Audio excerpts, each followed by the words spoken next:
देखिए, ये बात किसी एक व्यक्ति, एक संस्था की नहीं है।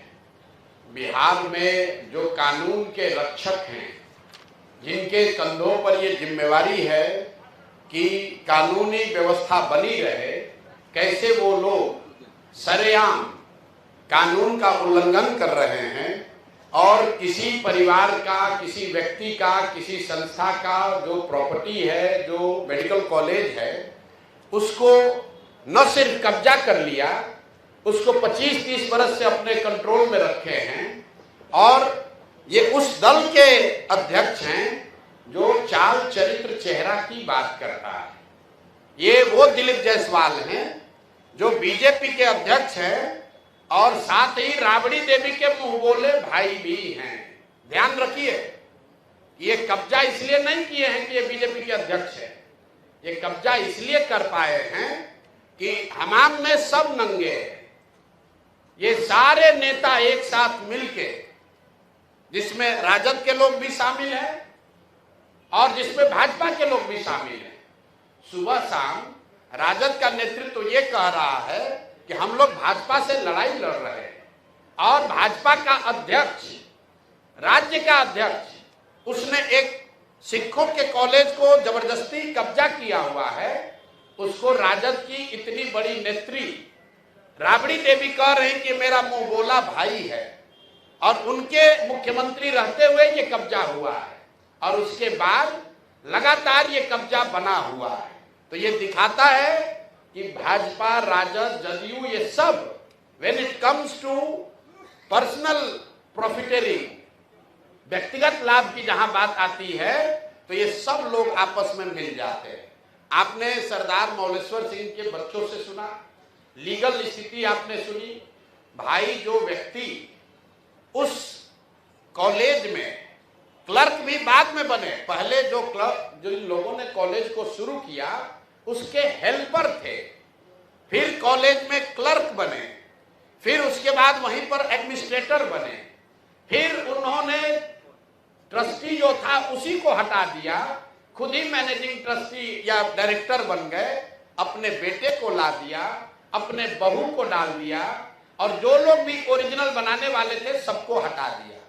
उन्होंने जो किया ये तो बहुत गंभीर विषय है, लेकिन आपके हमारे लिए गंभीर विषय ये है कि बिहार में 25 साल से ये चीज चल रहा है, आज तक न किसी ने आवाज उठाई, न उन पर कोई कार्रवाई हुई, न उस आदमी को कोई डर है, बल्कि वो आदमी क्लर्क से बढ़ते बढ़ते अब भाजपा का यहाँ का अध्यक्ष बन गया है। ये कैसे संभव है? ऐसा नहीं है कि बीच में मामला उठा नहीं है। एक व्यक्ति राजेश शाह की इसमें संदिग्ध हत्या भी हुई है, उस पर केस भी हुआ है। उस परिवार के लोग मुख्यमंत्री के दरबार में नीतीश कुमार से आकर मिले हैं, नीतीश कुमार ने आज उस पर जांच की बात कही है और जिस एसपी ने साहब को, ये दिलीप जायसवाल को क्लीन चिट दिया है, अपेरेंटली उन्हीं की पत्नी के बारे में कहा जा रहा है कि उसको मेडिकल कॉलेज में एडमिशन देके उनको MBBS कराया गया है। तो ये जो पूरा मॉडल है, इस कॉलेज का इस्तेमाल राजनीतिक लाभ और पैट्रोनेज के लिए खुलेआम 25 साल से किया जा रहा है। अब एक आंकड़ा सुनिए, 50 से ज्यादा पॉलिटिकल लोगों के परिवार के लोग, एक तो नहीं, 50 से ज्यादा अलग अलग पॉलिटिकल परिवार के लोग, उनके बच्चे, उनके परिवार के सदस्य बिना किसी एडमिशन टेस्ट के मैनेजमेंट कोटा से इस कॉलेज में उन्होंने एडमिशन लिया, वहां से मेडिकल की उनको डिग्री मिल गई और वो सब दिलीप जायसवाल को बचाने और मदद करने में लगे रहे। जब भी पिछले 25 वर्ष में दिलीप जायसवाल को कोई परेशानी हुई, जिससे भी परेशानी हुई, उस व्यक्ति को, वो चाहे राजनीतिक नेता था या पत्रकार था, पुलिस वाला था, जुडिशरी का था, या तो उसको पैसे और बल से दबाया गया, अगर नहीं हुआ तो उसके परिवार में किसी आदमी को मेडिकल में सीट देकर इस आदमी ने मैनेज किया। और इतनी बड़ी बात 25-30 साल से लगातार चल रही है और किसी की हिम्मत नहीं है कि दिलीप जायसवाल पर सवाल उठाए। तो जन सुराज ने तय किया है कि हम लोग इस मामले को न सिर्फ उठाएंगे बल्कि इसको समाज में जनता के बीच रखेंगे। जैसा गिरी जी ने बताया, इसकी लीगल लड़ाई लड़ेंगे। हर उस दरवाजे पर जाएंगे जहां पर इन्होंने अपने रसूख का इस्तेमाल करके कहीं ना कहीं धांधलेबाजी की है। ये अब इससे बच नहीं सकते हैं। मैंने ये एक छोटा सा बाइट दिया था, उसके बाद से दिलीप जायसवाल चुपचाप बैठे हुए हैं। अब आपकी ये जिम्मेवारी है कि जितने आप लोग पत्रकार हैं, तो जो भी भाजपा का प्रवक्ता आता है या जो भाजपा का नेता है अपने को बहुत स्वयं चाल चरित्र चेहरा वाला बता रहा है, उससे जरा पूछिए कि भाई तुम्हारा अध्यक्ष उस पर सीधे सीधे गबन और जबरन माइनॉरिटी कॉलेज को कब्जा करने, उस कॉलेज का संसाधनों का व्यक्तिगत लाभ के लिए उपयोग करने, हर तरह के गलत काम करने के लिए उसका आप उपयोग कर रहे हैं, उस पर आपका क्या टीका टिप्पणी है? और हत्या का भी उन पर आरोप है, एफआईआर है।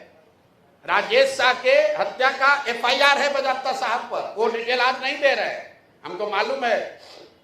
अभी ये लोग हल्ला मचाएंगे तो अगला प्रेस कॉन्फ्रेंस में आपको वो भी डिटेल देंगे कि जो मैंने आपको बताया कि एक जो संदिग्ध हत्या हुई है इनके साथ रहने वाले व्यक्ति की, राजेश शाह की, उसकी बहन, उसके भाई, उसके माँ, वो 20 बरस से दौड़ रहे हैं, इंसाफ की मांग कर रहे हैं। अभी तक उस पर कोई कार्रवाई नहीं हुई है। कैसे उस केस को पूरा मैनिपुलेट किया गया। 2007 की ये घटना है। कोर्ट में वो शाह के पत्नी का बहन का स्टेटमेंट है, हम पढ़ के सुना देते हैं, सर्टिफाइड कॉपी है। मेरे भाई राजेश शाह की हत्या दिलीप जायसवाल के द्वारा षड्यंत्र करके अपने आदमियों द्वारा करवाया गया है। तो खुद पीड़िता ने कहा है, ये रिकॉर्डेड है, ये कोर्ट का है। 164 है। कैसे साहब मदद किए? 164 का बयान है जिसकी हत्या हुई है उसके बहन का, और उसके बाद पुलिस ने उनको क्लीन चिट दे दिया। जिन्होंने क्लीन चिट दिया उन्हीं की पत्नी उनके कॉलेज में जाकर एमबीबीएस डिग्री ले रही है। अब आप देख लीजिए, जहां से कोर्ट से रिलीफ मिला है, जिन्होंने कोर्ट से रिलीफ दिया है उनको क्या बेनिफिट मिला है, ये भी आपको आगे बताएंगे। तो मेरा दिलीप जायसवाल से और भाजपा में जो लोग भी भाजपा के चाल चरित्र चेहरा विचारधारा की बात करने वाले लोग हैं, उनसे अपील है कि भाई अभी से भी अपना स्टांस क्लियर करो। अगर थोड़ी भी शर्म बाकी है तो पद से इस्तीफा दीजिए, और नहीं तो जो अमित शाह जी हैं, मोदी जी हैं, जो कह रहे हैं कि ना खाएंगे ना खाने देंगे, वो आकर इस पर बताएं कि उनके पार्टी का राज्य का अध्यक्ष, मुखिया, उस पर हत्या का आरोप है, एक सिखों के माइनॉरिटी कॉलेज को कब्जा करने का आरोप है, उस पर बीजेपी का क्या कहना है।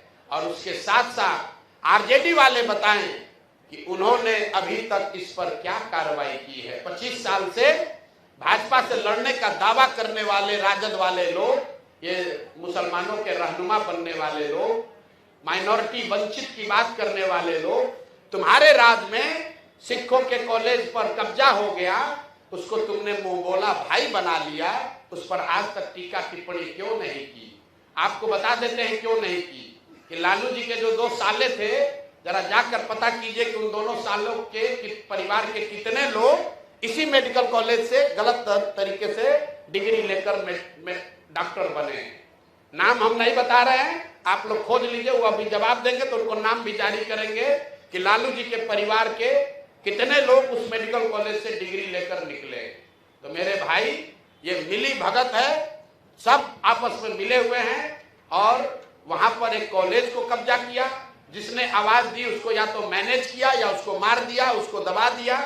करतार सिंह जी जो वहां मैनेजिंग ट्रस्टी थे, उनको केस में फंसाया, जेल में उनके साथ मारपीट की गई, उनको इतना टॉर्चर किया कि करतार सिंह जी किशनगंज छोड़कर भाग गए। जब वो किशनगंज छोड़कर भाग गए, उसके बाद जाकर उनके साथ दबाव में समझौता करके केस विड्रॉ कराया है। तो भाई ये बात पब्लिक डोमेन में आनी चाहिए, भाजपा का भी, उसके साथ जदयू का भी। और एक और बात समझ लीजिए कि 3 बरस लालू जी राबड़ी जी की बात छोड़ दीजिए, अभी नए नए उनके लड़के जो नेता बने हैं, 2 बार जब महागठबंधन की सरकार रही है, दोनों बार स्वास्थ्य मंत्रालय उसका मंत्री राजद के लोग रहे हैं, दोनों बार डिपार्टमेंट राजद के पास रहा है। जदयू वालों से पूछिए कि सुशासन की बात करने वाले नीतीश कुमार 20 साल से यहां शासन कर रहे हो, दिलीप जायसवाल को बगल में बैठाकर चाय पीते हैं, सीटों का निगोशिएशन करते हैं, तो क्या आप मानने को तैयार हैं कि मेडिकल कॉलेज पर अवैध कब्जा करने वाले के साथ बैठकर आप राजनीति कर रहे हैं? तो ये हम लोग का आरोप है। हम लोग ने अपनी बात रख दी। अब आपके जो सवाल है वो आप कर लीजिए। इसका दूसरा चरण अभी 7 दिन में जब उनका जवाब आएगा तो फिर जारी करेंगे। इनको छोड़ेंगे नहीं। हर 7 दिन पर लोगों को बताएंगे कि इस आदमी का चरित्र क्या है, और इसके साथ जुड़े हुए लोग चाहे वो भाजपा के हों या राजद के, अब वो बच नहीं सकते हैं। अगर कानूनी तौर पर बच भी गए हो तो पब्लिक के सामने आपको खड़ा करेंगे, और 3 महीना के बाद अगर जनसुराज की व्यवस्था बनी तो आपको आपके साथ क्या होने वाला है अभी से आप समझ लीजिए।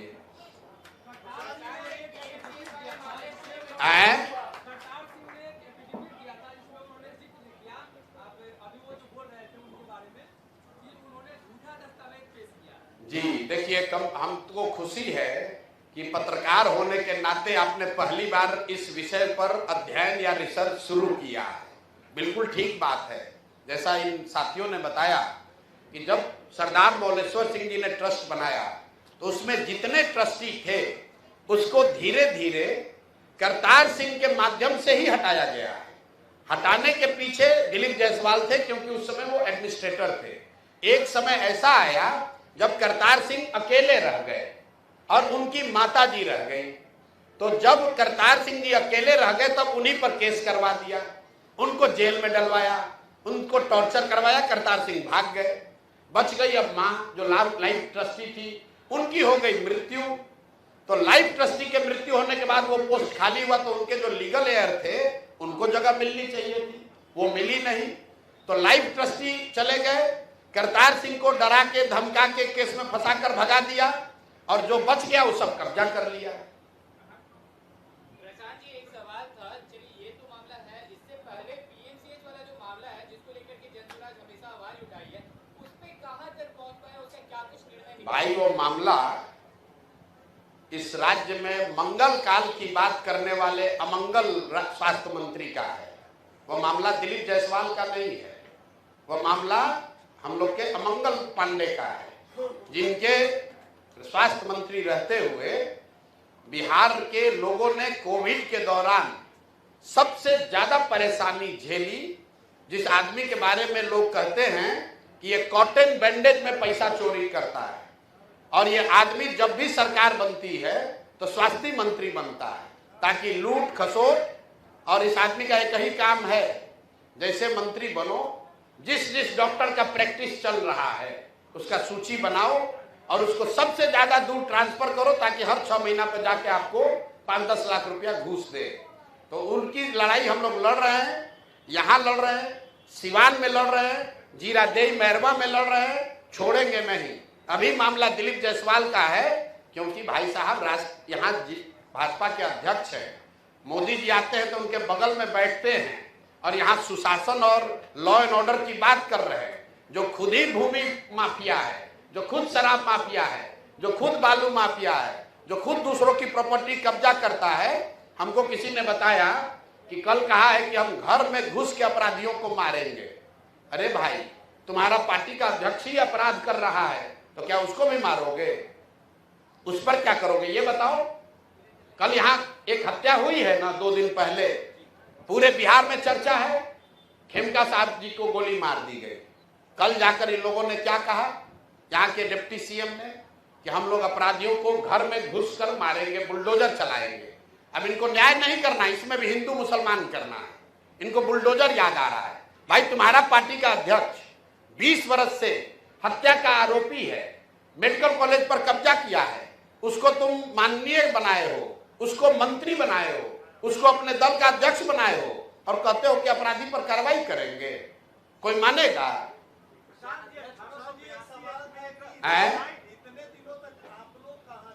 बिल्कुल ठीक बात है। इतने दिन तक कहाँ थे? ये आपका सवाल तो जायज है। भाई, हम तो 3 बरस पहले बिहार में भी नहीं थे, तो बिहार की दुर्दशा के लिए हम ही जिम्मेवार हैं, क्योंकि हमारे जैसे आदमी को तो पहले आकर बिहार में प्रयास करना चाहिए। और मैं मजाक नहीं कर रहा हूं, मैं नहीं, सरकार की बात नहीं है, ये मेरा दोष है, मेरे जैसे हर उस बिहारी का दोष है जिसमें क्षमता है, जिसके पास बुद्धि शक्ति थी, है, भगवान ने दिया है। और हम लोगों ने इस बिहार में आकर जिस तरह का प्रयास करना चाहिए था नहीं किया, उसी के सुधार के लिए तो 3 बरस से इतनी मेहनत कर रहे हैं। लेकिन जब जागे तभी सवेरा। अब आप क्या कहते हैं कि 10 बरस काम नहीं किया तो अब करें, आकि फिर इसी नाम पर बैठे रहे कि 10 बरस नहीं किया इसलिए आगे भी 10 बरस नहीं करेंगे। चुनाव से इसका कोई लेना देना नहीं। दिलीप जायसवाल तो चुनाव नहीं लड़ रहे हैं, दिलीप जायसवाल तो जीवन में चुनाव ही नहीं लड़े, ये तो एमएलसी है, ये तो एमएलसी हैं भाई, चुनाव नहीं दिलीप जायसवाल लड़े। दिलीप जायसवाल भाजपा के अध्यक्ष हैं, उन्होंने अपनी एक छवि बनाई हुई है। भाजपा के लोग कह रहे हैं कि जनसुराज में अपराधी लोग हैं, तो हमारे बगल में कौन बैठा है देख लीजिए। हमारे बगल में देश की सेवा करने वाले लेफ्टिनेंट जनरल बैठे हुए हैं, हमारे बगल में देश की सेवा करते हुए 3 देशों में राजदूत रहे मनोज भारती बैठे हुए हैं, हमारे बगल में 2 टर्म के एमपी उदय सिंह जी बैठे हैं, हमारे बगल में इस राज्य के सबसे बड़े वकील वाईवी गिरी बैठे हुए हैं, और उनके बगल में कौन बैठा है? वो आदमी बैठा है जो मेडिकल कॉलेज कब्जा किया है, जिस पर मर्डर का आरोप है, जो सरेआम रोज धांधली कर रहा है। तो आप फर्क समझ लीजिए कि चाल चरित्र चेहरा किसका अच्छा है। बिल्कुल इस्तीफा हो, उन पर जांच हो, कैसे मेडिकल कॉलेज कब्जा किए इसकी जांच हो, मेडिकल कॉलेज के बनाए जाने वाले जो लोग हैं, बनाने वाले जो लोग हैं, कानून संगत उन लोगों को वापस लाया जाए। सिख समुदाय का वो कॉलेज है, सिखों का राइट वहां वापस बहाल होना चाहिए। जो राजेश शाह की हत्या हुई है, जिस पर एफआईआर हुआ है दिलीप जायसवाल पर, उसकी जांच होनी चाहिए, उस पर कार्रवाई होनी चाहिए। और राजद के लोगों को यह बताना चाहिए कि दिलीप जायसवाल से उनका क्या संबंध है, क्यों राबड़ी देवी उनको अपना मुंह बोला भाई बोलती हैं। राधा मोहन सिंह को बताना चाहिए कि उनके घर के लोग कैसे वहां मेडिकल करने गए। अब मैं नाम एक एक करके बता रहा हूं, आपको बोला है 50, 2 को बता दिए। लालू जी के सालों के परिवार के लोग उसी मेडिकल कॉलेज से पढ़कर निकले। जिस एसपी ने इनको क्लीन चिट दिया है, उसकी पत्नी भी उसी मेडिकल कॉलेज में पढ़ी है।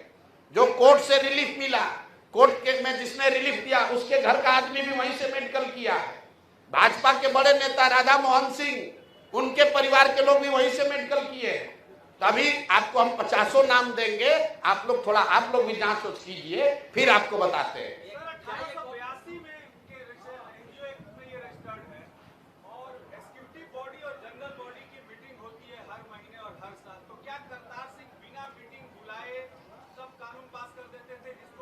नहीं, देखिए, करतार सिंह जी से नेचुरली कुछ गलती हुई होगी, मैं उसका विशेषज्ञ नहीं हूं। गलती करतार सिंह ने की, ट्रस्ट बनाने वालों ने की, उसके एग्जीक्यूटर्स ने की, ये विषय नहीं है।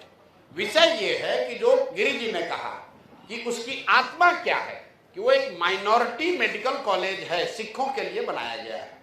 उसमें बनाते समय ये तय किया गया कि किसी भी हालत में कम से कम 2/3 जो ट्रस्टी होंगे वो सिख समुदाय के होंगे।